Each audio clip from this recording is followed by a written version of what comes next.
Welcome to Day 22, Church.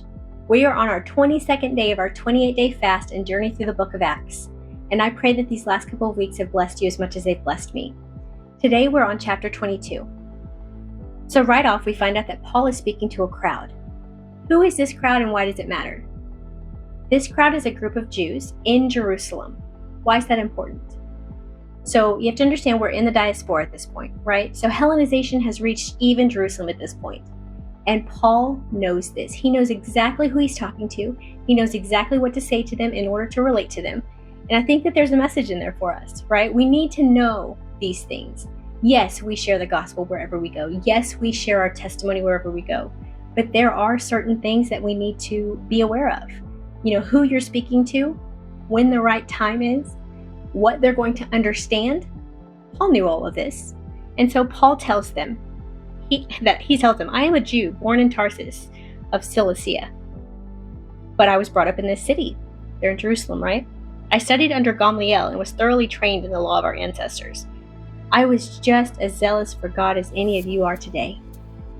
Right then, their ears are perking up, not only because he's speaking in Hebrew, but he also tells them exactly who he is. He tells them, I'm one of you. I am one of you, and I was zealous for God just like you are today. And so he's already related to them. And so he tells them he once persecuted these followers of the way. He once persecuted Christians. And then he becomes one and he shares his testimony. He tells them exactly what happened on the road to Damascus. He tells them how God snatched him out of that evil plan that he had to go and persecute Christians. And then he showed him the way. Right?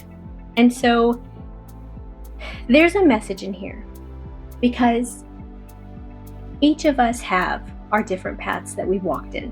Each of us have a way to communicate, to share, to relate to a certain group of people.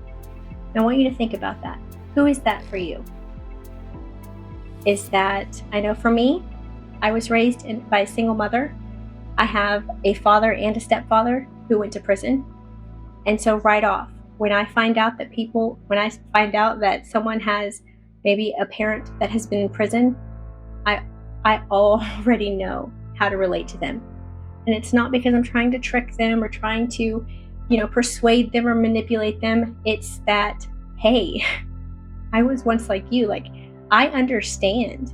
I completely understand what you're going through. I understand how hard it is to grow up with a parent in prison. I understand those things, and God still brought me out of that. He still showed me a better way. And now my father's actually following Yahweh as well. He's a follower of Christ. And so these are important things because not only are we able to relate to people, but we're also able to give them hope. And so sharing our testimony and walking in our calling, it's so important. It's so important for the body of believers to do. And so our meditation moment today, I want us to just stop. Think about how you are effectively sharing the gospel and your personal testimony with those around you. When God sets up a divine appointment and there is someone standing right in front of you who you know you can relate to, are you keeping your mouth shut out of fear, out of intimidation, out of fear of rejection? Or are you boldly standing up for the truth and trying to relate to them and share that there is a better way through our Messiah? Our prayer today is that we continue walking in the calling that God has put in our lives. Yes, a lot of us have gone through a lot of hard things, but we also know that our God is greater and that He has pulled us through before. He will continue doing so. And I pray that our testimony blesses other people. God bless, church.